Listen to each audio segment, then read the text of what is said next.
It's a beautiful morning and welcome once again to Daybreak Africa from our studio here in Ondo City. My name is Miracle Odunayo. And top of the morning to you once again. You're welcome to Daybreak Africa from our studio in Ondo State, which is the sunshine state of the nation. My name still remains Ikhonede Joshua Adeji. Good morning. Yeah, good morning. Good morning. I think I looked Texas this morning. Yeah, it's giving the Texas vibe. Yeah, the Texas yeah. vibe. I'll see myself there very soon. Oh. That reminds me, I think I was listening to it was a program. Then the bishop was talking about how he started his life and his career. That even then, he does not know where this particular country is. Anytime they ask him that, where would you love to be? We mentioned the name of the country. Oh, I want to be here. He said he can't really. I think that was Orlando. This country I've forgotten. So he now said the first time he got to that particular country, it was that state that he went for. Wow. That was the first. He said, hey, I've been mentioning this particular state over and over. So maybe you could have heard it in a movie, and it doesn't hear it. And it doesn't. So when he got to that country, it was the first place that he went to. Like, let me go and check this place out. So very soon I'm going to be seeing you there. Well, one truth is that the illusion and hope sometimes is very good actually to keep one alive. Exactly. You never know. Sometimes your imagination just happens to be your strength. You know, something happened to me some years ago in the actual sense. I remember that, just as I said this, I remember it now. I think I owed a friend money. Okay. That particular period. I think that was 2020, maybe 2022 or 2023 or thereabout. I can't remember. 2022 particularly. So I made a very rash financial decision that year, and it really affected me brutally financially. I went into a lot of debts, and there was a friend that actually owed money from that, and I was just secretly, it's one thing to owe money, it's another thing to just settle the matter secretly. And the friend was like, no, he was swimming. I said, okay, fine, I'm going to pay you. But it was delaying more than usual. The next thing, and I knew her from school days. And the next thing, she went on our school page. What? On WhatsApp, and just like, help me to want this guy. Bro! And the funny thing was, I'm already on TV that period. These are things that many of us on TV will never tell you, that sometimes too we have strong challenges. We have things we pass through, but we come on set, we just laugh, hey, very good. And you guys will know that behind the scene, so lots is going on. Now, many of people on the group they've seen you on screen. Some and they'll be like, you. And the next thing they get, my you know what they say that Mashi, yeah, me, can you Mashi, yeah, me? Oh God, that period, I felt like just ending it there, like it's over. But the next thing, when I just closed my eyes, I was about crying. Then I just saw an imagination of myself on a big stage, giving donations to people. Oh my God! And the next thing, immediately I just saw that, I just put my eyes back. I said I'll pass through this thing. That I've not reached. That's the spirit. That's the stage I'm going to. So immediately I said that, boom. In fact, the confidence just came, and I told her, by this time, before this, I'll pay you. Funny enough, it wasn't even up to 2 weeks after that. I paid her the money. And till today, she never went back on the group to tell them he had actually paid me. Some people used to use the eyes of debt. And though, one of the things that I just liked about the fact that happened was that at least they reduced those that abused me per day. Exactly. They already know your state at that time. I just feel like imaginations are really powerful. Very powerful. Because I was thinking of recently about myself, and what I'm actually experiencing currently was as a result of what I've imagined before. Then when I just find myself in that situation, I'm like, this thing, I've thought about it before, and it's coming into reality. God, I'm grateful, because there are good thoughts, of course. I'm like, God, I'm grateful. How did I find myself here? So I feel like sometimes our imaginations are really, really powerful, very and it goes along with. That is why you, as an individual, be mindful of what you put upstairs. Be mindful of what you think. What you feed your mind with in the actual sense. What you feed your mind with, very, very important. Let me just share this. Though I think maybe one of the reasons why we woke up this morning is just to be thankful about the things, the challenges you passed through. Just be grateful. And you conquered. At least this week should be a week. Christmas is soon, yes, but this week should be a week where you should just, be appreciative. Exactly. Reflect on everything you've been through this year, and how God has helped you. And how you've been helped over time. Sometimes you can't even explain it, and yet you are here today, and that problem is gone. I don't know what you believe in, whether you believe in God, you don't believe in God, but then you should know that there is a factor that sometimes makes your problem over. But there's one big strength I think I drew out over time. And I remember that day, one of the I was just making a closing speech when I was a core member here in KAFTAN Television too as well. And I was just trying to make a comment on the word "imagine a beautiful world." Many of you see it on our screen all the time. Exactly. Imagine a beautiful world, imagine a beautiful world. But that particular day, I just told myself that, do you know that in the beginning God created the heavens and the earth? The next thing He will tell you is that the earth is without form and void. God is a perfect creator. How come what He created was without form and void? That should tell you that in the beginning God created the heavens and the earth was first an imagination. Exactly. That is even He imagined it. He imagined it. And after imagining it, to bring it to fruition, to manifestation, everything just came to be with His own structure and strategy. So at the end of the day, the first thing first is good imagination. Thinking. Imagine it. Good thinking. And that is part of life. Good. Sometimes the delusion could even be the way. They should know where the delusion can lead you to madness. This can actually be the way. And I know you might joke about this, but this is powerful in the actual sense. Yes. I'll be looking at a lot of discussions today on Daybreak Africa, something that is very sensitive as we speak, because since last week that thing has been trending. I've been saying things actually attached to the family of the Buharis. We'll be looking at that today on Daybreak Africa. But before we get there, please, let's take this reports of the day. After that, we come straight to this discussion. So please stay with us. We'll be right back. All right, welcome back to the show. This is still Daybreak Africa, and yes, it's time to go straight into our discussion for today. You know, drama itself seems to be the slug of Nigeria as a country. As we all know, Nigeria itself is never having a time where it's off any form of drama. Drama comes in every day in this country. There's always a trend somewhere, especially this year in the Nigerian polity, where we saw stories of former presidents which seems to want to tweak our history books a bit, but then our presidents still wrote their books one way or the other, and then some books actually came out which makes some of the things we thought about them, there should just be a bit of tweak out of it. We saw Babangida's book at the beginning of the year itself. Now we are seeing a book by Charles Omole which states Soldier to Statesman, the legacy of Muhammadu Buhari, which gives a lot of details about President Muhammadu Buhari, some of which seems to be very controversial. We saw the launching of the book at the State House itself of the president at the Aso Villa itself, which sparked a bit of controversy across the political line, looking at the people who attended the book launch in itself, and many talking about the fact that it's a political move to shame President Buhari, but then who is of blessed memory as we speak. But then we thought that is where the drama is going to stay until we began to see details of the book in itself, some of which are things many people never expected in the actual sense, and it gives an insight into some of the happenings in the country as we speak, talking about the people that EFCC are going after at this particular time. We'll be looking at this holistically today. We have a friend of the house, a political enthusiast, joining us online from Lagos in the person of Promise Oyelaran. Welcome to the show, Promise. Morning, Joshua. It's a pleasure to be here. Yeah, it's a pleasure to have you on the conversation. Compliments of the season to you. Compliments of the season, yeah. Compliment of the season, yeah. Compliment of the season to you. All right, let's delve deep into the discussions for today. We are seeing this particular book about President Muhammadu Buhari by Charles Omole. And from the onset, what's your take of the book itself and the fact that Charles Omole thought in his own wisdom to write a book about the president, which actually featured some interviews with Aisha Buhari and many of the associates that work closely with Muhammadu Buhari during his time as president? Yeah, my thought is simple. The story is always easier said when everything has been done and everything is over, actually. For me, I feel for Charles Omole, writing a book about the life and times of President Muhammadu Buhari, yeah, nice one. Is always good to document and also try as much as possible to clear the air on controversies, on issues that might have happened before and during their stay in power.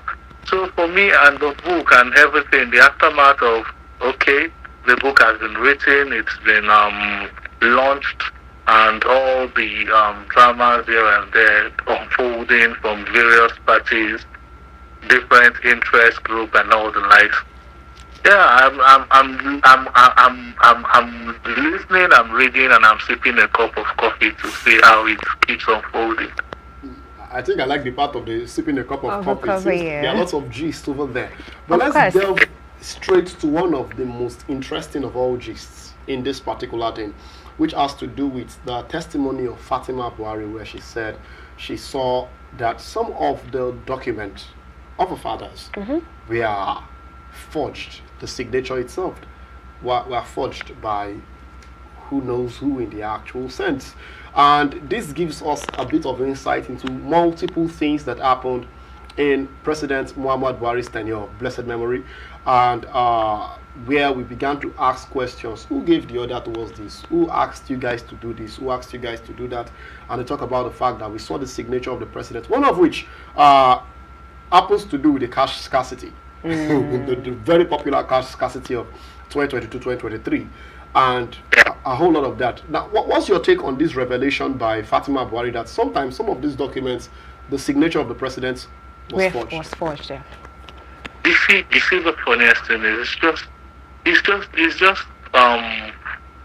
it's glaring. Actually, it was facing us in the eyes even back then, when you would hear people use words like there is a de facto president and there is the president. So normally, and if you also look at what was discussed again by Charles Omole himself, speaking about cabals and all the like. Yeah. And if you remember very well, during Buhari's tenure, there were a lot of clamoring and shouts about cabals here and there, trying to sabotage his government and all the likes. It's not funny, and it's not surprising also that such things could have happened or had happened during his time as president. And the daughter coming, making that revelation, shows that all these things and a lot of things, a whole lot of loopholes are there for people to harness and use to their favor. You see, one thing I always said about leadership is leadership cuts across not just an individual. It cuts across the people that you surround yourself with that helps you in executing your duty as a leader. And I will keep saying it, a lot of times in this country, we don't have a bad person as a leader. We just have a corrupt system that has eaten so deep into our systems, into our culture, even as individuals, that when we need to do things, we don't even necessarily think about going the right or the due process. All we're just bothered about is, I need to get this thing done, either by crook or by hook. And that shows us that even to the highest level of the presidency, that we're expecting that even the signature of the president should be a sacred thing. Because when we're talking about the commander-in-chief of the Nigerian The number one Armed Forces citizen as a of the dead. country. And you see, one thing about signatures and all these things is it appends authority. Yeah, because it's like my seal. Exactly. That's the right It's a word. seal, and if people have access to it, they should be people that are trusted. And that comes to the point of all these. Let's just deviate it. But I'm a very huge fan of technology and all the likes. But it also shows the cons of technology itself, because back in the days, how do you even want to get a nice e-copy of a signature that you can paste anywhere? But these days, technology has made it so easier that even the e-copy will be more authentic than the original, than the real signed copy. So it is what it is actually, and it's just like I said, and just to end on this note for the question you asked, it is very important that when you are setting up a government, a system of government, or your cabinet, make sure that you have a hold on whoever is going to work with you. All right, still on the... Because it's very important. Because I can tell you one of the things with Buhari was he had a laissez-faire and he made it easier for people to deal with him and operate with him. And instead of these people to make use of most of these ends positively, everyone was just about, okay, let's go and get our own stuff done. Because when you look at the cash crunch, for example, of 2022 and 2023, it was not called for. And you can even see the aftermath of everything. It is so glaring that it was personal vendetta from some certain set of people. Yeah, true. And for me, the divisions and all the crises and chaos that has been happening after the different revelations, shocking revelations, to me, most of them were not shocking because they were handwritings on the wall.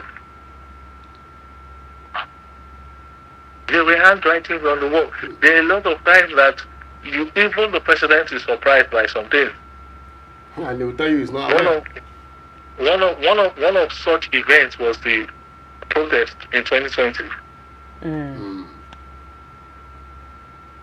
And you see, another thing about the discovery from the book again is he even went as far as saying they put what they want the president to see. Yeah. I was about going there.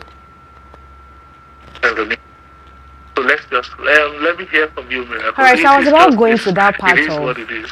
Putting words into the president's mouth, because in one of the Fatima speech, I discovered that she also mentioned the fact that there's sometimes that president might be reading a particular speech and he will just stop and be like, okay. According to her statement, she said when she asked her father that, okay, why did you stop while you were reading this particular speech? And it was like, I did not approve this speech. Those were not my handwriting. I did not put these words together. So I just wanted to talk about how will you justify the integrity of the people that worked closely with President Muhammadu, late President Muhammadu, while he was alive? How will you judge their integrity? Because they feel like they are trying to manipulate. In fact, they manipulated majority of those things. According to what the book reveals now. So how will you judge their integrity according to what the book says? You see, like I would say, yes, the man in question of blessed memory, the President Muhammadu Buhari of blessed memory, and you see, and it still goes back to the point that I made that as a leader, the way of the outcome of you being successful or you failing at being a leader depends on the people you surround yourself with. And one thing I've come to understand in this country and when it comes to the political space is that we all just think about, let me win an election, and anybody that helps me in winning the election, I should compensate such them, yeah, with an appointment and all the like. I think governance is past all that. If you want to win an election, you should also think about how do I control my government. And from all this revelation, it's true that for real, if all these things are true and it is like that as it is being spelled in the book, then President Buhari never had control of the government. Because how would you tell me a president given a speech, having gone through maybe with his chief press secretary and his media aides and all the likes, and you have the effrontery to doctor his speech? No. I'm still trying to wrap my head around that, because whoever can do such, then the person is more powerful than the president. Maybe true. Because that person is definitely using the president to do their own bidding. So imagine a president wanting to say A, but because you're looking at A is not what we want, and you're putting Y, or you're putting Z, or you're putting X, adding to the B, That is, you're doing even you are giving even information that he himself might not have had before. And he's reading it. You know how shocking it's going to be even to the reader. Because you have to just continue reading at that time. You see, and that's why you see, even during his national broadcast, you will see a lot of times that Babasef will pause. Because it will be like, but you know what it is you just have to deliver whatever you have to do. You have to do what you need to do. People are waiting to hear from you. Then I think, and I would say this, not to malign anybody, but truly, if you're going to be a leader, then you must have firmness. You must be rigid at some point. Even though if you're going to be flexible, you need to balance it with some level of rigidity, because people will take you for granted and take you for a walk if they see that you will not take action at the long run. Which is a very important part of leadership. Because yes, very, I wanted to ask this important question, promise. Yeah? Which is a very important question that sometimes I ask myself, because when I saw that part of the fact that Fatima Buhari noticed this, or maybe Buhari himself noticed the place of the fact that even down to his speech it has been doctored. I wanted to ask the question there, that why didn't you immediately after that call whoever was in charge of that, you understand, and ask valuable questions, certain that questions demands explanations, and that now not maligning this person, he's dead now, he cannot defend himself. It's the same thing when I was looking at Babangida's book, and he was talking about the fact that there are some things that even happened within the country that people thought he was involved, but he himself was not aware. Multiple times Buhari will come out and tell you, I'm not aware, I don't know about this. Now it gives me this impression that is there a difference between the presidency and the president? Because honestly, I know that is the statement that statement was the most used in the 8 years when Buhari was in governance. The presidency. You hear the presidency rather than you hear the president. And when you hear the president many times, it's as if I'm not aware. So what's your take on this? So like we've been saying, or we've been trying to establish some facts about leadership and all the like. See, you cannot be a leader and you cannot put your house in order, because that is one thing that would first undermine your authority as a leader. That even your inner circle, you cannot put it in order. You see, when it comes to the presidency and the presidency and the president dichotomy during Buhari's tenure or regime, you would notice that a lot of things were done even without the knowledge of the said president. And that's why you would always hear things like, I'm not aware, I didn't know this was happening. And it brings us to the point whereby, maybe Buhari had contested at the point whereby he was aging and frail, but that is not excuse. That's not a valid excuse enough, because, like you said, all these things happened not once, not twice, multiple times, and not thrice. So what had happened is you didn't even deem it fit as the president to put your house in order. I do not think he changed his media thing even once throughout his 8 years as president.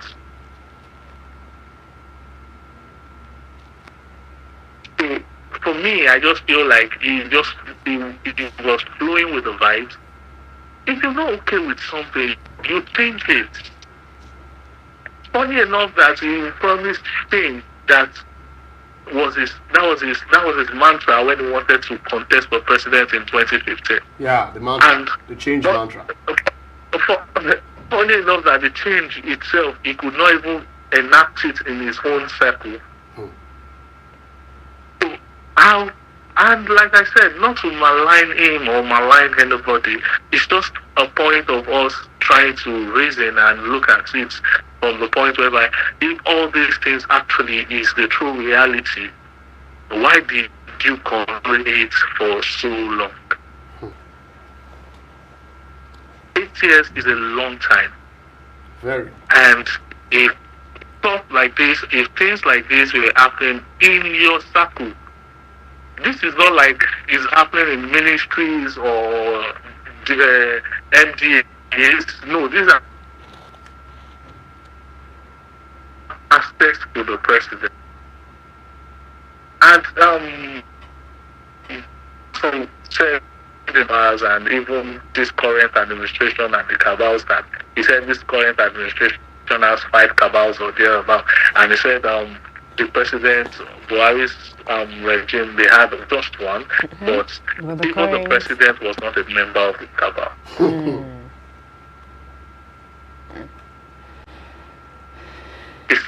He said this current president that the president has his own cabal. He said there was the principal secretary and all the CSO, that they are those ones that they are the ones that control those that have access to him. He said there's a first lady cabal, there's Sheyi Tinubu, who is the son of the president cabal, and there is Bajabi Amila, who is the chief of staff cabal.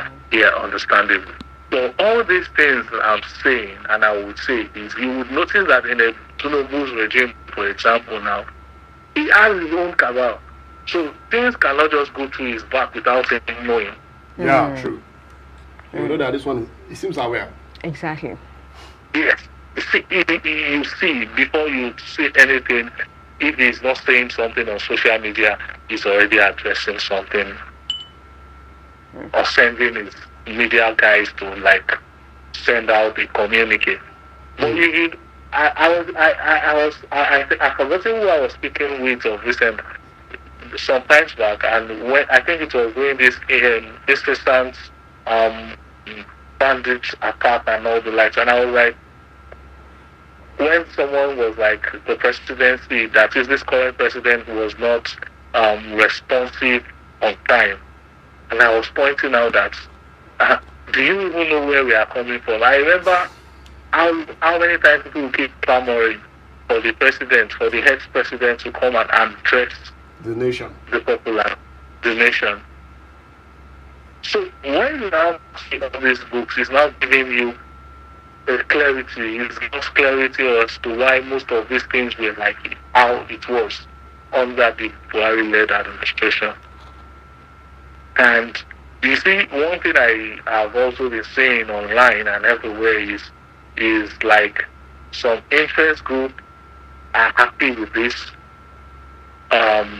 revelations, why some feels like they are actually coming at them. And also to the point of the book launch and the venue, how some people are reacting to it and all the likes. But the first and foremost thing is this book and the administration and the Nigerian populace. We had a president for 8 years that couldn't put his house in order.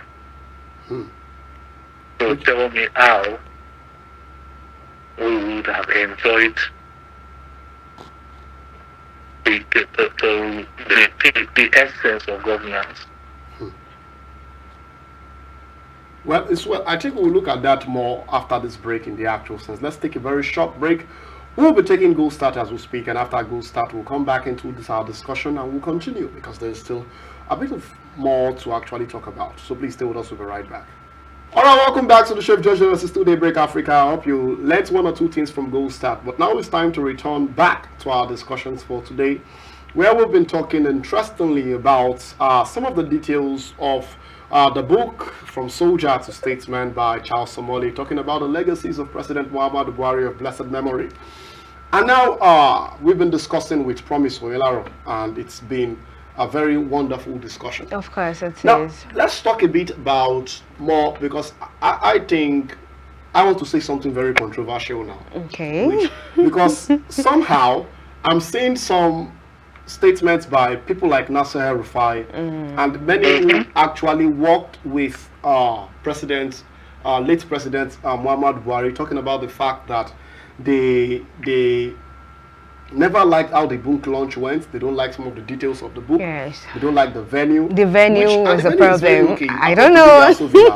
And to a very large extent, I think the details is where their problem comes from. Exactly. And the fact that many of these details are coming out from the family of Muhammad Buhari, his nuclear family, talking about his wife and his children. Yeah.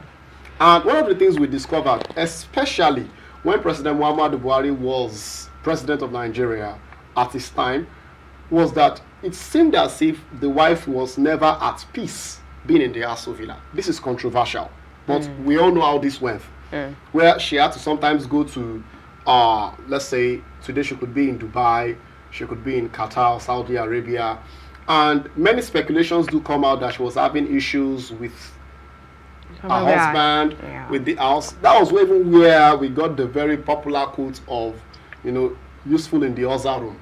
The other room, like actually put in play and all. And many knew that it seems she wasn't really in line with many of his aides and many of the policies of that particular time. In fact, to be very factual, Aisha Buhari was very vocal about her support for Bola Ahmed Tinubu as president of Nigeria, as against multiple aides in Buhari's tenure. Multiple of these aides in Buhari's tenure today are not even a part of Tinubu's tenure, and there are many, most of them are even in the ADC as we speak. Now, what's your take about this subtle tug of war that transpired in that period, especially their take on this book and the venue where it was held and the personalities that attended? You see, one thing I would always say about politics is, apart from politics being a game of number, politics is also a game of interest.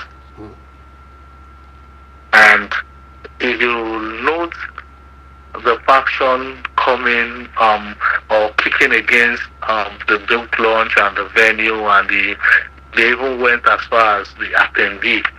The people that were in attendance were some of Buhari's sworn enemy, and I just wanted to point back to Babangida's launch.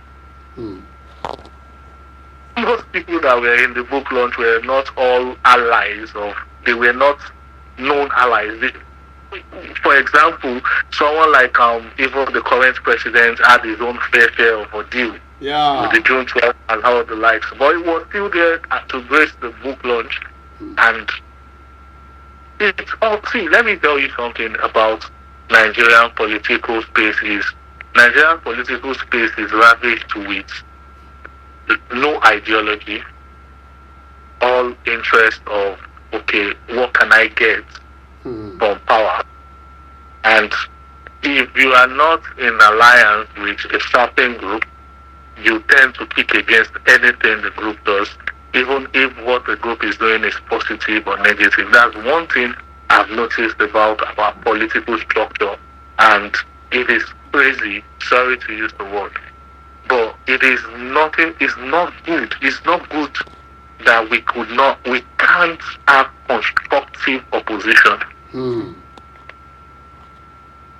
Rather than we're always having propositions of let's run propagandas, let's malign, let's assassinate each other's character if we are not on the same page. And that's why it's so funny, even with politics being like no permanent friends and no permanent foes. When you people are not on the same side, you attack each other. But when you belong to the same side, you now become friends. And I wonder the kind of eye and the kind of communications you're going to be having afterwards. It's for me, and we take it to the extreme when it comes to not aligning interest. Not when the interest does not align, we take it to the extreme. And for those factions that have been complaining, I read that this man Nasir El-Rufai was saying that which I actually support. He said they should not make selective revelations. And I also support that, because this man we're talking about actually is not even here again to defend himself. Okay. He's not here to defend himself again. So let's also make sure that whatever we are being said, or whatever is being said, or whoever is revealing anything, try to do a balanced revelation. We shouldn't make it selective, whereby it's just... You see, one thing I want us to all know is everybody, no perfect human being. Yeah, true. Very true. No And perfect. also, in our imperfections, we still have some level of perfection. We still do some good. And that's why I would always tell people, you see the spectrum, at the either side of the spectrum, you are either good or you are bad. You can't be in the middle. So, and sometimes the pendulum can swing, and whether you switch from being a bad person to being a good person also. And for President Buhari, I would not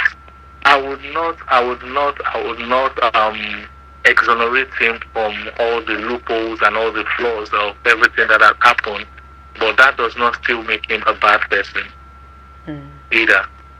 And everybody that is in the government also, like we all know, is all about interest.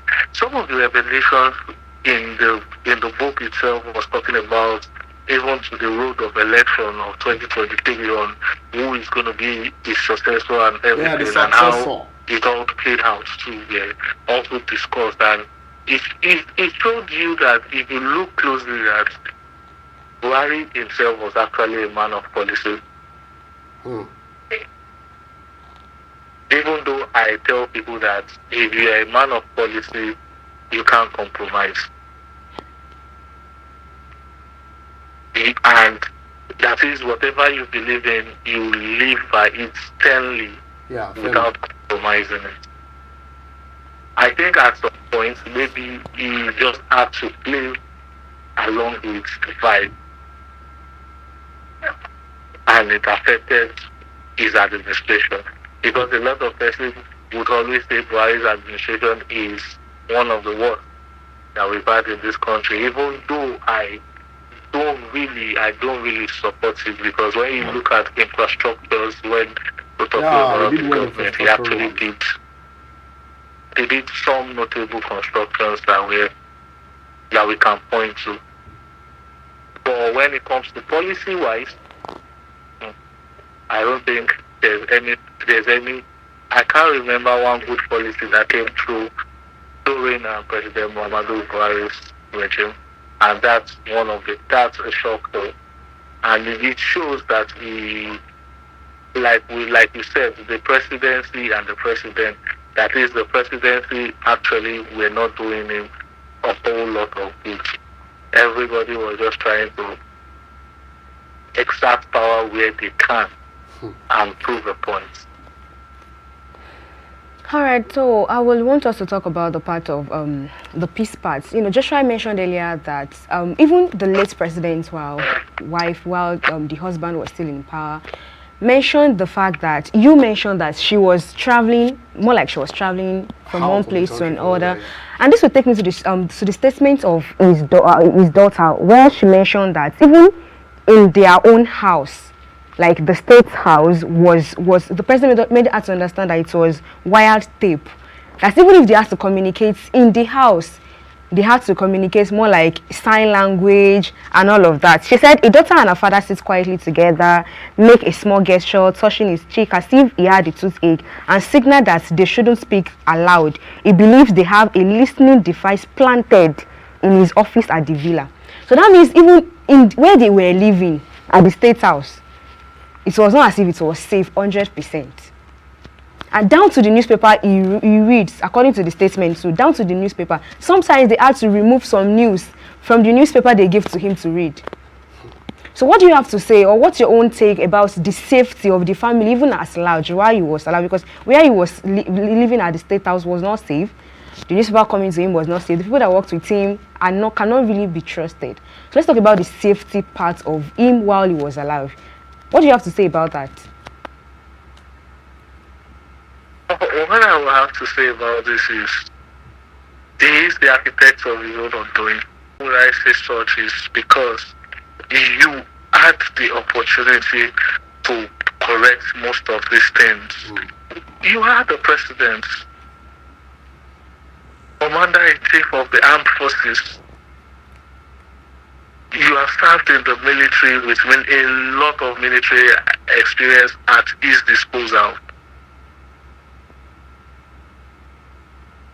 And that is what always, when most people also go back to history about when he was military head of state, a lot of persons will always attribute the success that his then administration had to his deputy, in the person of Diabo. So it showed that he had always been. He does not actually carry the embodiment of a leader that has control. So he's more of a leader that wants to, let me be the face, but I delegate authority to people that can carry out this things on my behalf. But that's also a kind of a good style of leadership too as well. Making your subordinates kind of your people kind of powerful. For real, Joshua, it is a very welcome style of leadership. But you know, one thing about this kind of style is that there must be check and balances. True. Yeah, you're right. So if you're going to do, or you're going to run this kind of style of leadership, you must make sure that no one can be power drunk, no one can have absolute power. The check and balances should also still lie on your table, whereby you can always call people to order. Because why would you tell me that as the commander-in-chief of the armed forces, even where you are sitting, you are not safe? That is, if not because if things had gone south, God forbid it, there could have been an assassination attempt on his life. And God forbid it would have happened easily, because if his security details and even his house is that porous and easily accessible for people that might want to carry out mischievous acts. So what are we saying? And that also brings us to that to the statement, or to the assertion that were made of the then First Lady of not being available at the villa.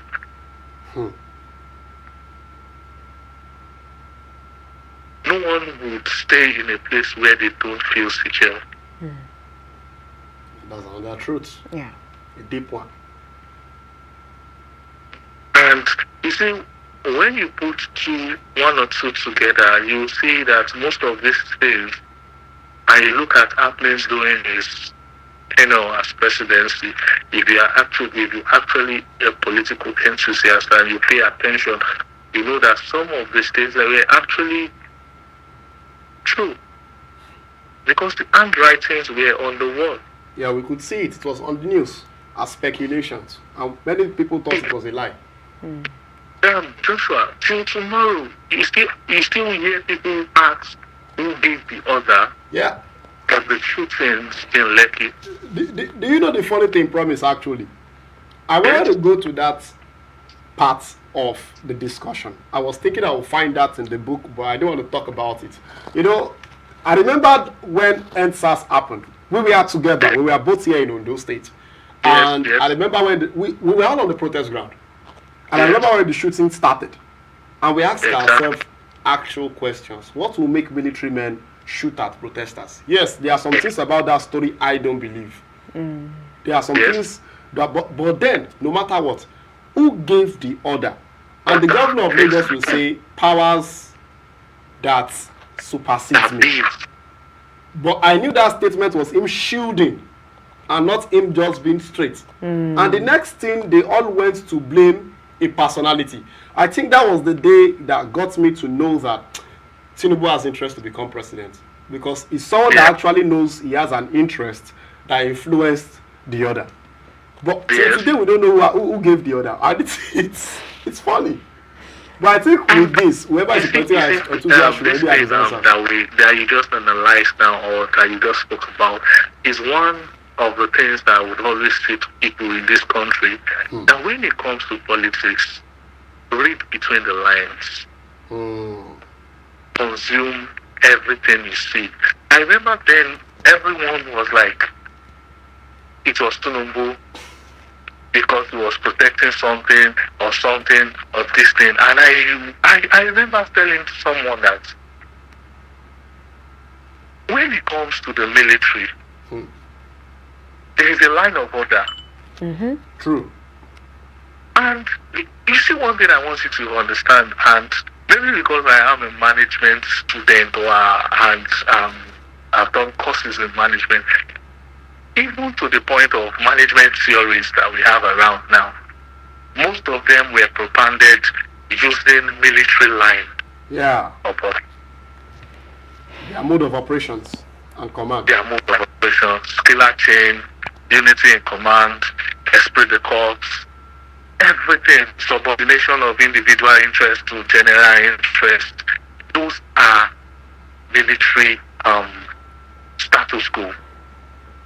So you cannot tell me that someone that does not belong in the rank of order. You see, that should also bring us to the point of the signature forgery. All it will take is, even if it wasn't President Buhari that gave the order, was just for him or someone in government to write a letter to whoever was maybe the chief of defense staff or the director commanding the artillery that went to Lekki, and give an instruction: go and ceasefire and try and subdue whatever is going on at Lekki toll gates. And you see it signed and sealed, delivered by the Commander-in-Chief of Armed Forces. And you know, for him not giving the order, it's going to be strange to him, and that is why people keep asking who gave the order, even when he said he did not give the order. Well. So when it comes to, and that is, see, a lot of persons will say this current presidency is maybe too rigid or something. But I can't lie for you. If you're gonna do things as a leader, you need to look at the situation of what you are leading, or whatever would the kind of followers you have to determine the kind of leadership style you're going to use. In management, let me just, in theory, McGregor's theory of management, he said, in theory X, he said, humans are naturally lazy. Yeah, true. They don't want to work. Theory X, theory Y, management. That if you don't coerce them, they won't deliver on the line of job. And it went further in theory Y to say that if you're going to get the best out of this workforce, you need to motivate them. That's the balance of it. Theory X, theory Y. Even as a leader or as anything, if you're in a position of authority, you need to understand the modus operandi of where you stand. And be able to look at, okay, if I'm going to be laissez-faire, what kind of result am I going to get?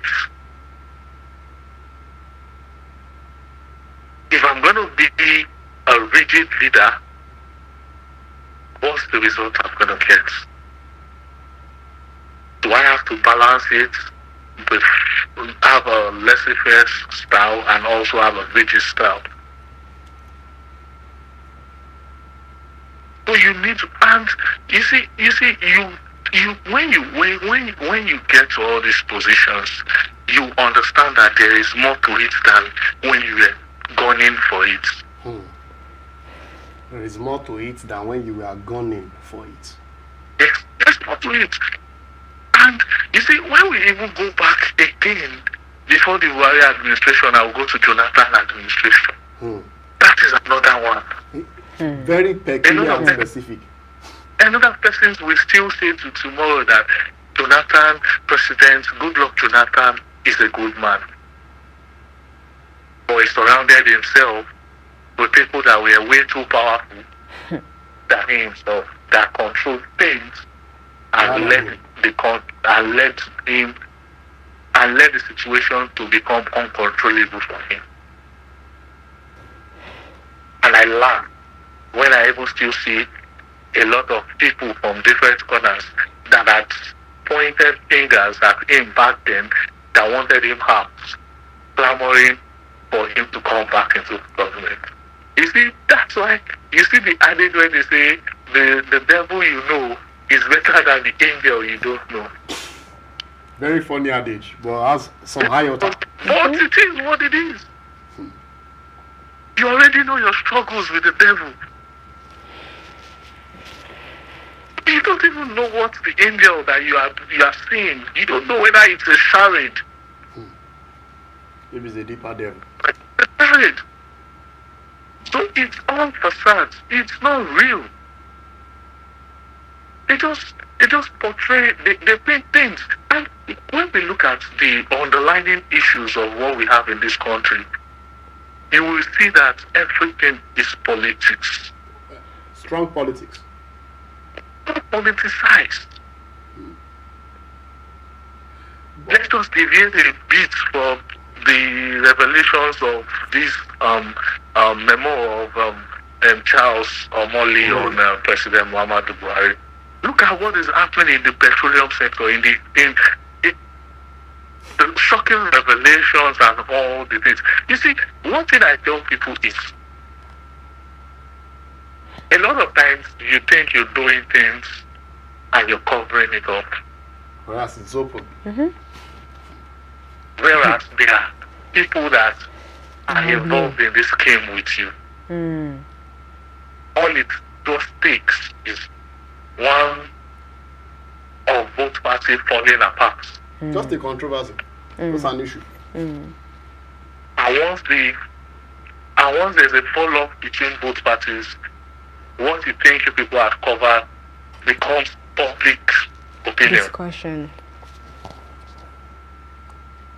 Well, promise. Actually, our time is fast spent, and I just want to just take one more thing from you before we leave. And this has to do with the recent, pursuits by EFCC, and many of their current candidates, or let me say current clients, or let me say current suspects, happens to be people who had actually worked with late President Muhammadu Buhari. Talk about people like Chris Ngige. Talk about people like Abubakar Malami and the likes. We know Emefiele is still there with them. Now, what's your take? Do you think it's witch hunting, like many people are saying, or do you think EFCC are doing their job just how it's supposed to be done? Just within 1 minute. Okay. You see, one thing I want us to know is there's always personal vendetta when it comes to governance. And when you look at all these persons, yes, they did look wrongly, probably yes. Are they saints? Probably no. But for one of the things I want us to know is when it comes to positions like this, you can't do away with what is called selective justice. Because are they the only ones involved in all these things? No. No. And don't let us forget, politics is a game of number. And it's also likened to the game of chess, whereby you give out the pawn and everything to secure the king and the queen. So it is what it is. Well, it is what it is. It is what it is. Thank you so much, Promise. We really appreciate you. Thank you. We appreciate this discussion with you. Thank you for having me. This one very cool. Yeah, we can take more, but then let's just physically. Yeah, maybe physically. Maybe when you sit down or have a good tete-a-tete or a good coffee, we can talk more. Definitely. Maybe one of these days, in case you're in those states also, we would like you to just be on set as well to discuss more with us. Yeah. But then it's time to say goodbyes. But before we get to the goodbyes, let's take sport. And if we get to sport, we come back on Daybreak Africa. And yes, we will definitely call it a day. So please stay with us. We'll be right back. Welcome back from that break, and I hope you guys enjoyed the guest segment that we had earlier with Promise, and also sports as much as I did, because I really do enjoy that sport. And we had a very lengthy discussion with Promise talking about the book that was written by Dr. Charles about our late President Muhammadu Buhari and the controversies that was kept coming about the book, his lifestyle, the revelation. Okay, I should call it revelation. Yeah, it's a revelation. It's a discovery. And I'm like, this man went through a lot. Well, actually, Honestly, he went through a lot. I sometimes, reading that book, judging from Babangida's book as well, I think many of these our presidents are victims. They are also victims. They are victims. They don't just talk about it. They are hot victims. Imagine a father not having the chance to talk to his own children properly in the house. Because you feel like the house is, there is a wire taking up your conversations and all of that. And before you know what's happening, it was so terrible to a point that he never really had, I feel, on the news, but from this book's revelation, I think I can draw a bit of conclusion on the fact that he never really had balance in his family all through that period because of the fact that a lot of things were happening. Then the power of the aides and the cycle you work with, they are the cabals we actually talk about. Yeah. Everybody has something or one agenda or the other that they are actually pushing towards. And speaking about the cabal, so I think that's what I think Promise make mention of that, so that our current president has different cabals, his own cabal that he's heading, the one of his Sheikh Tinubu, the one of the wife and all that. So there's no way that any wrong information can just be put out there and we say he's not really aware. But the truth because is that we hear from different sources. One thing about cabals and all those kind of things is, you see, when they say uneasy is the head that lies the crown, is where you understand that. Because once you are the personality where power, is centered on, you will definitely have lots of people who will want to take advantage of that, their closeness with you to, bring to manifestation their own agendas. In the sense that, truthfully, I've been to seeing kings that made multiple decisions that it was their wife that actually influenced the decision. Sure. Even husbands, even this thing, you've seen people that it was their brothers that. That's why I do tell ladies sometimes, be nice to your husband's friend or his family. They are the ones that will actually determine how you will enjoy your marriage. That's the truth. Yeah, most because times. They are the cabals in your home. Because though a man, which is one of the things that Promise told me, said, which I really appreciated, a man, or as a leader, you must learn that you must be in control at the end of the day. Take charge of your family. Which I think was the only misdoing or misdeed of late President Muhammadu Buhari, not judging him totally. But I think from my perception, because many of the things Omole wrote was testimonies from his family. Yes. Those that were very close with him. So one thing you should know is you need to be firm. I can't be making a speech and you put something there that I'm not aware of. I will, that day, you will leave my place if you don't give proper explanations. Yeah. At the point, is the problem why many women even face issues in their marriage. You see that maybe their mother-in-law or their brother-in-law is the one telling them what to do. Telling the husband one or two things to do, and the husband will go. The first thing you do even before you get married is to cut off every influence of your own immediate, the former family. Third party. Because at the end of the day, you have a family to lead. Exactly. And you must be able to build proper trust and everything with them. In the same way, in leadership too as well. Promise made that statement, and I think I'll re-quote it. If you can't put your house in order, don't even go close to leadership. Because what you are vying for is more important than the process that came with exactly chasing that position. The position itself is way more important. It's way more important. And look at it there. Look at it there.